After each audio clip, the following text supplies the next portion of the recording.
Hi everyone! Since this year's summer reading theme is Read Beyond the Beaten Path, our theme this month is The Woods. Content warning. The following movies and book contain discussions of child death, torture, and assorted violence, as well as on-screen, bloody movie violence, disturbing images, violence against women, body horror, including the discovery of bloody teeth, simulated murder, disappearances, trauma, and death. Viewer and reader discretion is advised. Our first film this month is a modern horror classic, The Blair Witch Project. While it may be a polarizing title for some, it probably depends on how you feel about the found footage genre as a whole, which this movie popularized, though it in turn was inspired by The Legend of Boggy Creek, a film from the 1970s. This movie is extremely effective at building suspense and making viewers feel genuine fear with no special effects and, spoiler alert, no on-screen witch. The movie begins with white text on a black background and explains how 3 filmmakers disappeared in Maryland in 1994.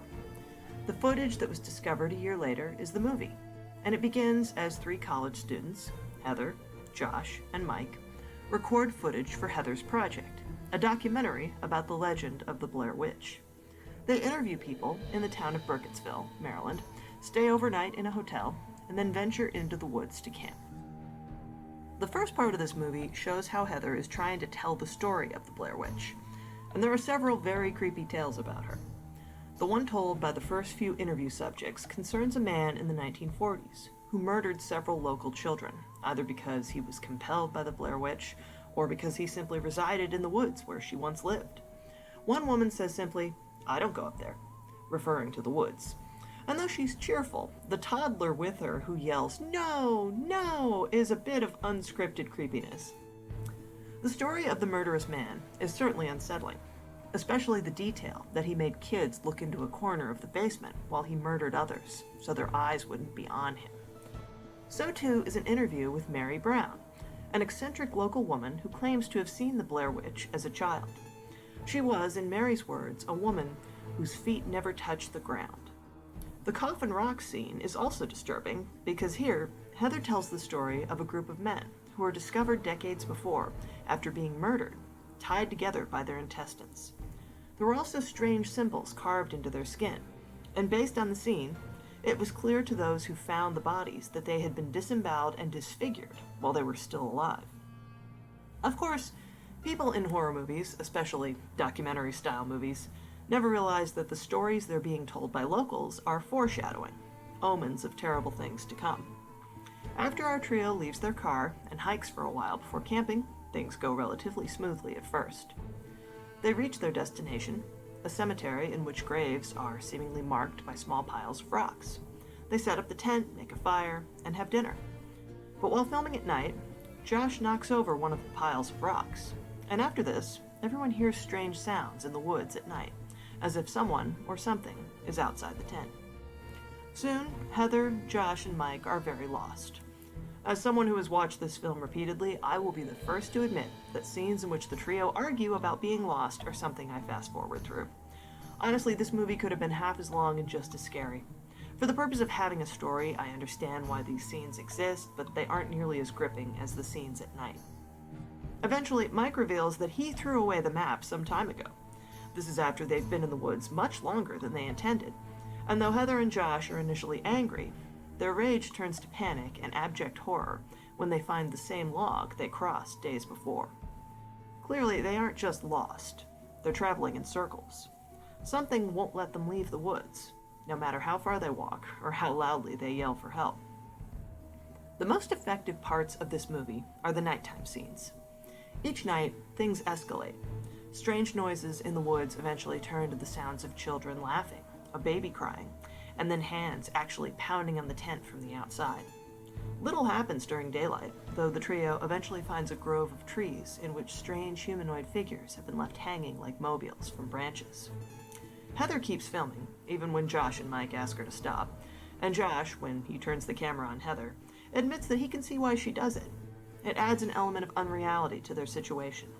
Through a camera lens, for the moment at least, they aren't out of food and hopelessly stranded in the woods in October. They're just recording a documentary. Heather says at one point, "It's all I have left." And it's true. After Josh disappears one night, Heather and Mike wander the woods all day, terrified. Heather especially, because that morning, outside the tent, she found a bundle made from Josh's shirt that seems to contain bloody human teeth. By now, they've been in the woods for days, and surely their families and friends back home were looking for them, but they can't find their way out of the woods, and they never encounter any signs of civilization until the very end of the movie. On the final night, though Heather confesses to the camera that she feels responsible for what has happened and knows that death is near, she and Mike later make their way to a house in the woods where Josh's shouts seem to have been leading them. They still seem to have a desire to understand what's happening, to record what they find. But they don't find Josh, and the movie ends with both Heather and Mike apparently being killed in the basement of the house, where you also see the bloody handprints of children, presumably those killed decades before. For a movie with 0 on-screen deaths, this film is devastatingly effective. It's one of the few horror movies to ever give me nightmares, in part because the Blair Witch is never shown. The best makeup and special effects will never be as scary as the nightmares your brain can conjure.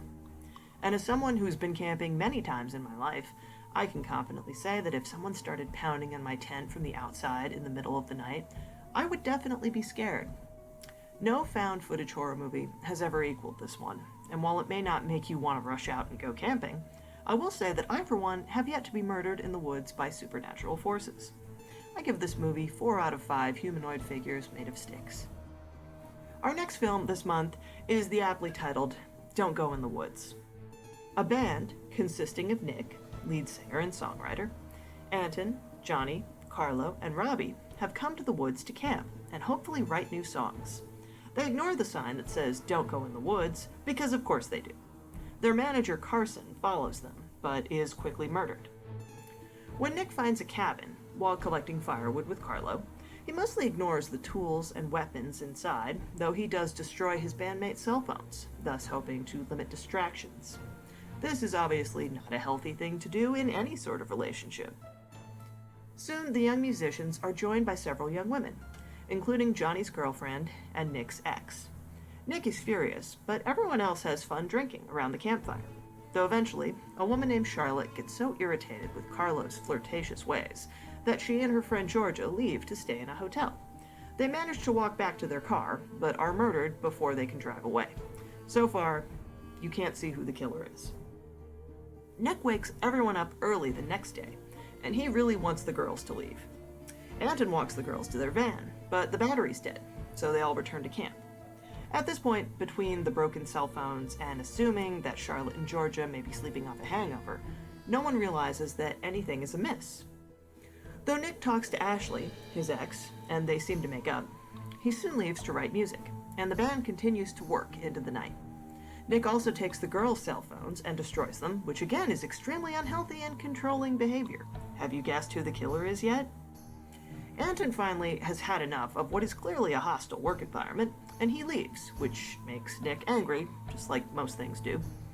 One young woman, Callie, leaves to make out with Johnny, and they are murdered. Another young woman, Felicity, goes looking for Anton, and, you guessed it, is also murdered. The next day, 2 of the 3 surviving women go for a walk. Melinda is helping her friend Sophie practice her English when she's dragged away by the killer. Sophie escapes, but she doesn't know how to say "there's a killer in the woods" in English, so the others are confused. But not for long, because soon Carlo, Robbie, and Sophie have been murdered as well. As Ashley flees the woods, she finds Nick, who has blood on his hands. He plays his guitar and sings a song, and then attacks Ashley and leaves her to die. When he leaves the woods, a record producer compliments Nick's new album and praises him for getting rid of the band. Full disclosure, this movie has received terrible reviews, but as a fan of Mystery Science Theater 3000, I've never let that stop me. Yes, in many ways this movie epitomizes the kind of mindless violence that horror as a genre is criticized for. No characters are really developed, women are brutalized, and none of the kills are especially creative. However, if you are in the probably thin sliver of the Venn diagram that is horror fans who also love musicals, you'll enjoy this movie. It doesn't break any new ground in the slasher genre, and you might have seen the ending coming even if you didn't listen to this synopsis, but you can borrow this movie for free from the library, don't pay money for it. And in my experience, a movie doesn't have to be good to be fun. I give this film 1 serial killer out of a potential 5. Last, our book this month is Through the Woods by Emily Carroll. This graphic novel collects 5 scary stories of strange and unsettling happenings in and around the titular woods. In the first tale, a man goes hunting and leaves his 3 daughters at home. He doesn't return, but after 3 days, something else does. In the next story, a young bride discovers a terrible secret. This is followed by the tale of a man who watches his brother cheerfully drink and socialize at a bar. But the man knows his brother has been dead for a week, because he killed him. Then there's the story of a young woman who can seemingly speak to the dead, but her friend worries that there's more going on than a prank that's gotten out of hand. Finally, a teenager goes to visit her brother and his fiancée, where they live in the woods, and learns that there is something monstrous lurking just beneath the surface. All of these stories are united by common elements: fear of the uncanny and unknown, people who aren't what they appear to be, and an understanding that the woods are a sort of liminal space. They're a place between destinations, where you travel but don't linger. The woods as a setting, a character, and an idea are older than any of us, and they contain things we don't understand. This book ends with a girl in a red cape congratulating herself on avoiding the perils of the woods and getting home safely. But as a wolf at her window reminds her, she will have to be lucky every time to always make it home. And whatever might be hunting her, wolf, monster, or otherwise, only has to get lucky once. Carroll's incredibly beautiful and at times genuinely frightening artwork brings these tales to vivid life. What you find in the woods might depend on who or what you bring with you, but one thing's for sure: be careful every time you venture into the woods. Thanks for listening, and we'll be back again soon with another terrifying trio.